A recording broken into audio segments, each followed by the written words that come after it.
Right, off to see the Rise of Skywalker.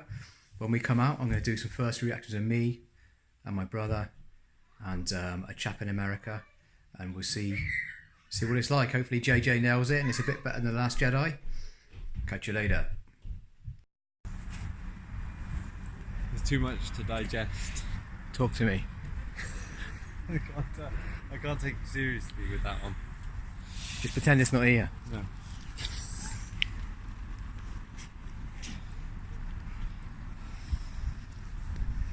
I need your first reaction.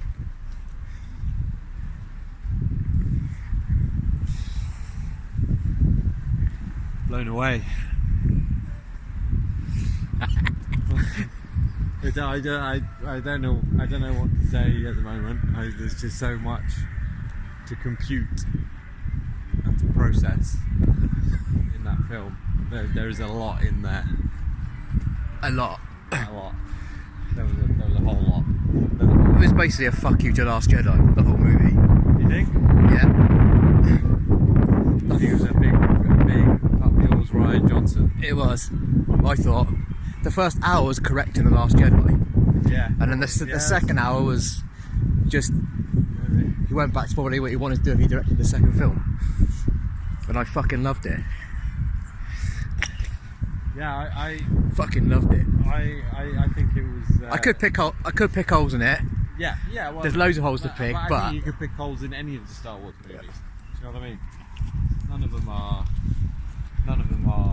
you know, as perfect. None of them are perfect. Even Empire, which is clearly the best one, the original.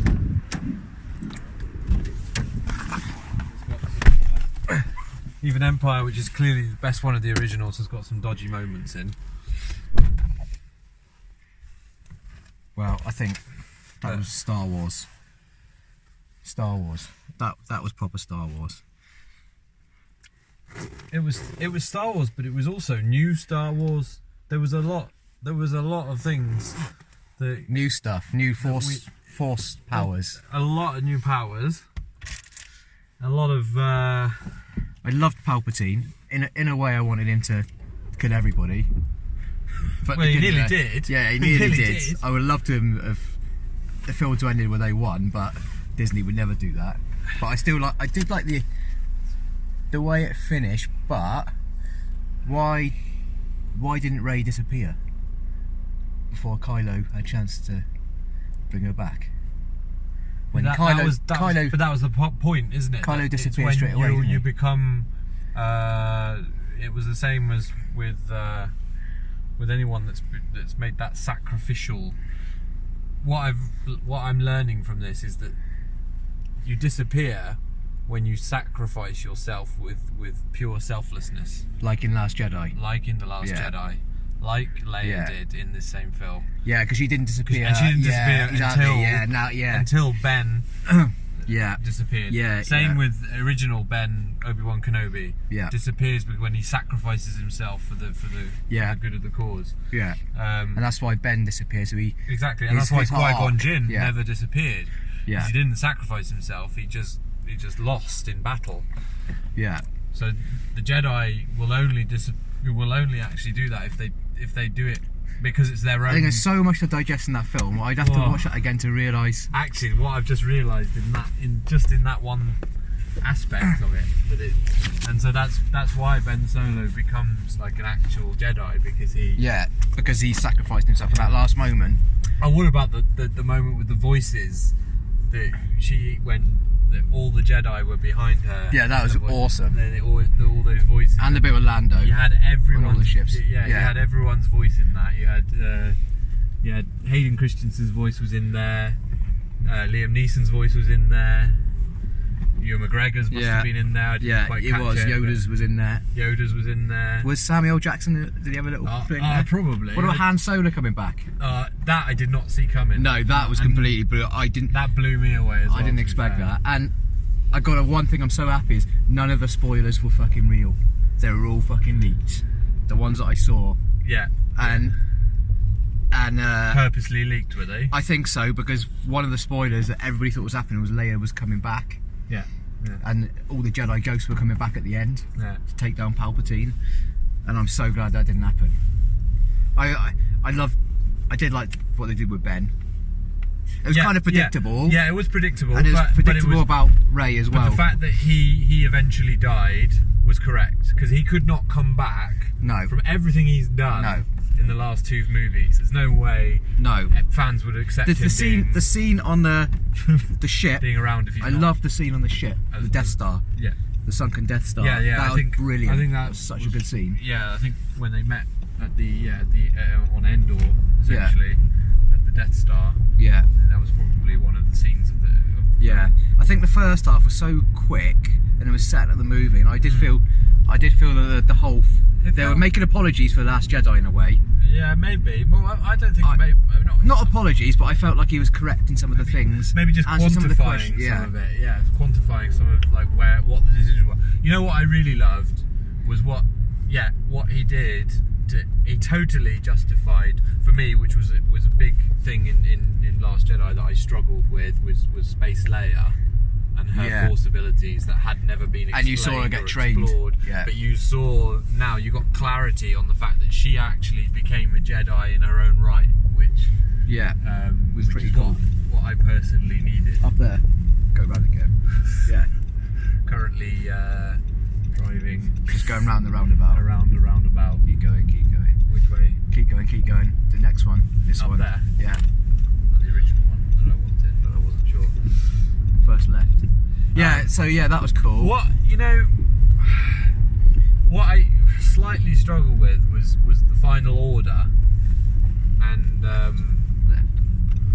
I get that he basically Palpatine had been building it up in secret. Yeah. But given how huge it was and how many people were staffing each of the ships, who was where's he staffing getting all these people from? I guess they were all the Sith Lords in his little chamber. I guess that's I don't know. Well, that's the one bit I sort of slightly was like a bit lost with. Like, how did he get suddenly all these guys? They're not the First Order, but they're the Final Order. Go around past the old garage. Yeah, carry on. But I guess actually that they did sort of mention quite a lot about that in the opening. I was cheering inside call. though. I was cheering inside. I was thinking, this is Star Wars. The music was spot on at the right points. Yeah, and I could have done with a couple more classic themes, like during the final battle. I would have liked to, yeah, it would have been good to bit that.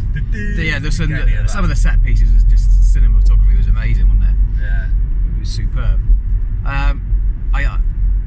I got to watch it again because, like, just thinking about that bit at the end, now thinking about it, if I watched that again, I would have picked it up at disappearing back. And where are we going? Straight. Keep going straight. Stay in this one. Yeah. So I think that was the best of the 3, in my opinion. Well, it was certainly the meatiest of the 3. Yeah. And Palpatine being back is cool, man. And actually, like, it's not only if you think it's a sort of a bit of an up yours Rian Johnson, it's not only that, it's a massive up yours from J.J. Abrams to all his critics that say that he just copies or follows formulas. No, he did, because it was always the old, we've got to get to this to blow it up and do the ship and that, and then obviously they got to do that a little bit, but they did change it a little bit with a bit of humour, didn't they? There was a lot more character development. There was a lot thicker. Yeah. There was a lot more to it than just blowing. They got rid of. Yeah, it was a standard, like, we got to blow this up. Keep going around. Follow these 2 cars here. Okay. Come across up there. Yeah. Up there. Yeah. They got rid of Rose, didn't they? Really, they lowered her part down a bit. Yeah, I love C-3PO being back in at the beginning. His humour. That was so good. C-3PO was fantastic. Yeah, it was like, wicked. He was back in it. Yeah. And I was really happy with. Yeah, that was cool. And he got the proper send off that he deserved in that sense. Yeah, he had a wicked. He had a good bit of meat on it. It quantified the one thing that I saw earlier this week was an article from JJ saying that the one thing he regretted about The Force Awakens was the fact that Chewie walked right past Leia after Han's death and there was no reaction. Yeah. So then he's kind of made up for it with when Chewie finds out that Leia dies, he makes a huge.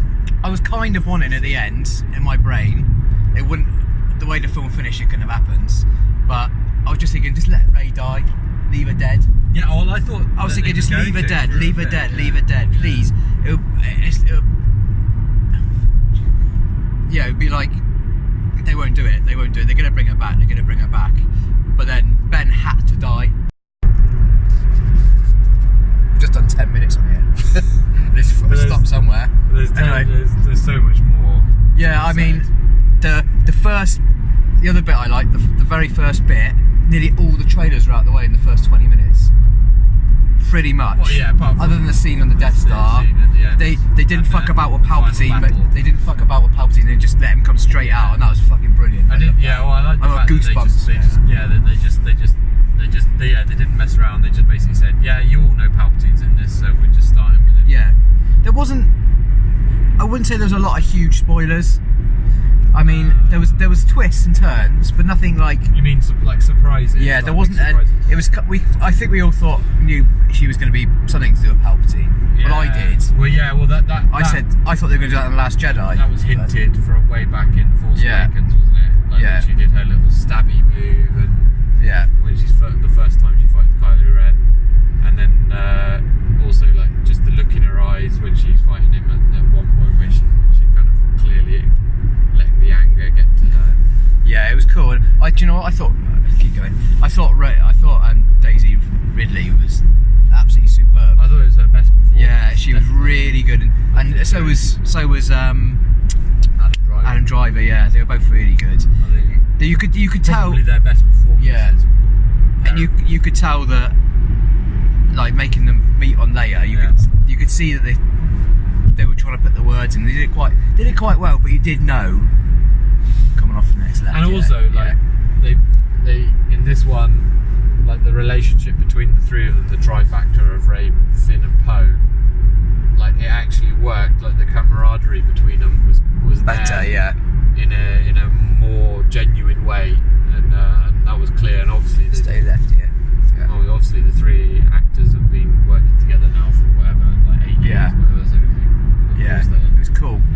It's genuine friends as well. That was a nice little touch seeing Luke and Leia at the end, and that was good. That was a really good, clever ending. But you knew she had to say Skywalker because there was the Rise of Skywalker, wasn't it? Exactly. So that was.